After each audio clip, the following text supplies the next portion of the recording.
Hello and welcome to my first YouTube video. I'm Dustin and I'm calling this DB Builds. I'm going to show you how I built this storage cube with continuous grain out of one sheet of plywood for the Rockler Plywood Challenge. Let's get started. I came up with the idea of building a box for the challenge. I wanted the box to have a continuous grain that wrapped around from the front to the sides and the top.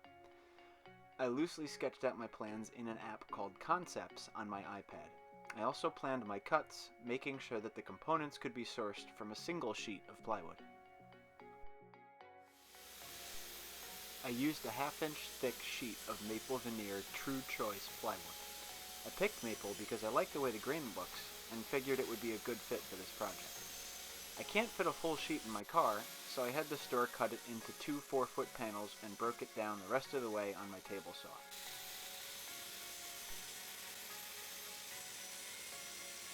I carefully marked each piece as I cut it so I could be sure that I preserved the grain pattern from the original sheet.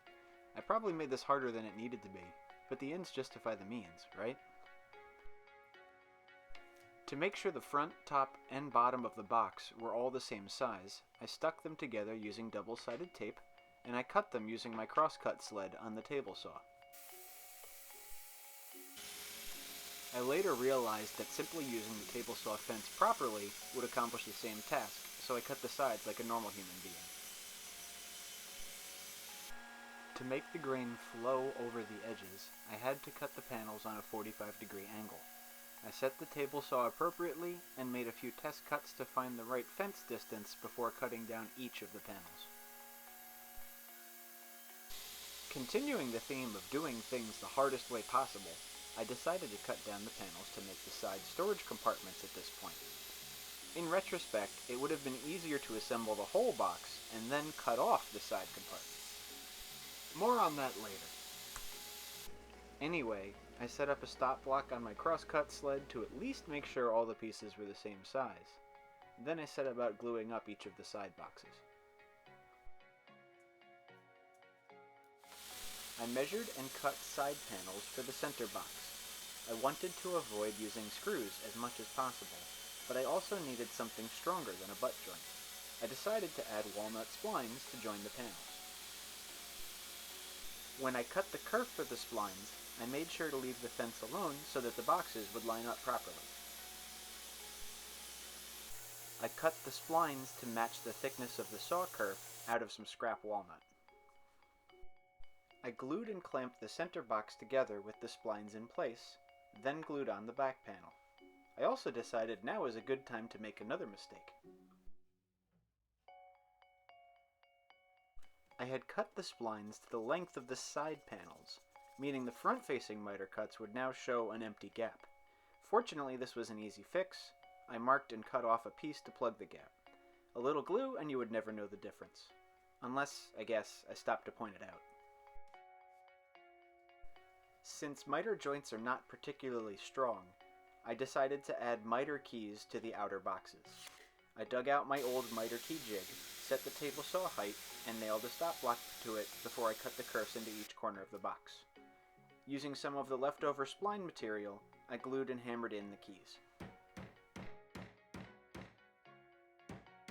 At first I tried to cut off the excess with a handsaw, but I felt that was a bit heavy-handed. I decided to switch to chiseling away the excess. A block plane works too, but I had just sharpened my chisels, so I wanted to play with them. I sanded the rest of the key away with 220 grit sandpaper to make it flush with the box. With the majority of the carcass work done, I started to plan out the drawers. I like to write notes on my workbench when I know I'm going to refer back to them repeatedly. It feels like the quickest and most convenient way to keep measurements nearby. I mean, paper is just refined wood, right? To keep things simple, I made all 3 drawers the same size. I cut the drawer pieces on the table saw out of some remaining pieces of the plywood sheet. I could have used more interesting joinery for the drawers, but in the interest of actually finishing this project, I went with pocket holes. This was my first time using the Kreg K5, and I was amazed with how much more efficient it is than using my old R3. I glued and screwed all the drawers together. I was originally going to use plywood for the drawer slides, but I became concerned about it holding up over time and sliding smoothly, so I used more walnut scraps. I switched a dado blade into my table saw to cut the recess for the slides. I had to make the cut once from either side to get the full width, so I did it before adding the drawer bottoms. I cut the drawer bottoms to size and glued and brad nailed them in place. Then I used a flush trim bit in my trim router to clean them up. I used some plywood offcuts to space the drawer slides evenly inside the box before I realized I needed to do some creative clamping to get them to stay. I cut a 2x4 scrap to a hair larger than the space inside the box and wedged it between the drawer slides so that I could apply pressure with a clamp. I had set aside the front panel of the box until this point. I cut the drawer fronts to size and attached them to the drawer boxes. A little bit more creative clamping allowed me to get the fronts lined up with the carcass properly, so I glued and screwed the fronts to the boxes. Next, I started to cut the hinge mortises. The side boxes will be attached with 2 small box hinges each and held closed with magnets. I marked out where I wanted the hinges on the box, matching up the sides to the center, and started sawing and chiseling away. While I'm chiseling, I'd like to thank Ben, Chris, and Mike from the Modern Maker podcast for hosting this plywood challenge. I'm just an amateur, and a lot of times it's hard to decide what I want to make next. Most of what I make is done for utility. Starting with the materials and having to brainstorm a design was a really fun way to approach a project. I never would have designed and built this project otherwise, so thanks guys! Back to the hinges. I used a 5/64 self-centering drill bit to drill the holes for the screws, and then attach the hinges to both parts of the box. I drilled a recess for 5/16 inch wide rare earth magnets. I used center markers in the recess to mark the matching magnet on the carcass, but the final placement was off. I just measured then drilled on the other side compartment, and that worked better. I used 5-minute epoxy to secure the magnets in place. I thought originally of making this into a jewelry box, and the side compartments would be perfect for hanging some pegs for necklaces. But my wife already has a jewelry box, and I don't wear necklaces. I do, however, teach music, and I needed a place to store some of my instrument accessories in my classroom. So I designed these hangers to hold various sizes and shapes of violin and viola shoulder rests. I measured and marked the spacing on one piece of plywood and transferred the marks to the other 3 pieces. I should have cut out the recess using my bandsaw, but it's still new to my shop, and sometimes I forget it in my workflow. So I used the dado stack instead. The bandsaw would have allowed a more aesthetically pleasing shape, but this style worked out fine. I rounded over the edges using my trim router.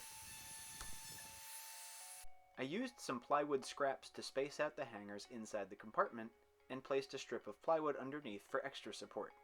The hangers are glued in place, and the strips were glued and brad nailed to the hangers and the box.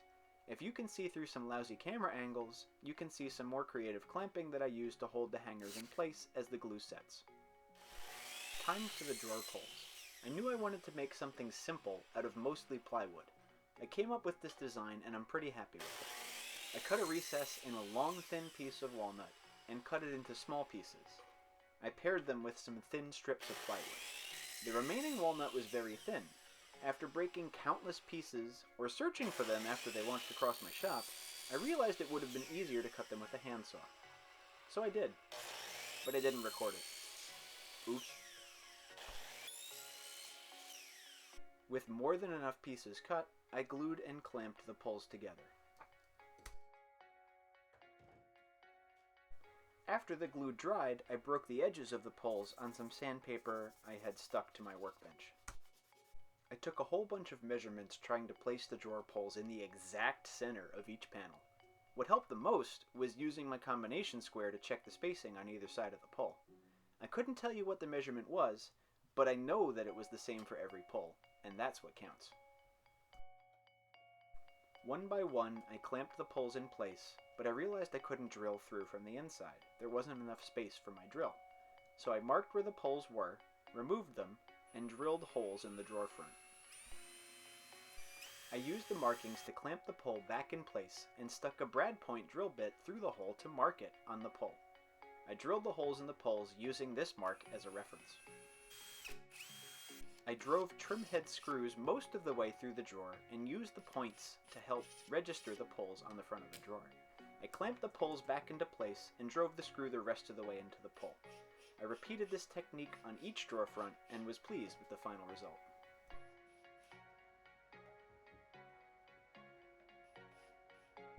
I wanted the main carcass to be raised to give the side compartments room to swing open. I cut some small trapezoid shapes out of plywood scraps. Since you wouldn't see them on the bottom, they were attached with glue and brad nails. They actually create a really neat floating effect on the final project. With the details complete, I sanded everything to 220 grit. I used a sanding pad because I was paranoid about a power sander going through the veneer. I finished with General Finishes Armor Seal in satin. I've used a brush in the past, but this time the first coat went on a little thick and splotchy. A little bit of sanding with 800 grit sandpaper evened things out, and I applied the next 2 coats with blue shop towels, which came out much better. Once everything dried, I reattached all of the hinges, and the project was done.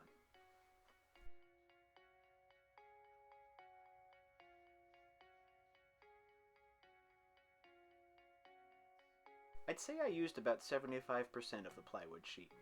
You can see the remaining panels and offcuts in this pile.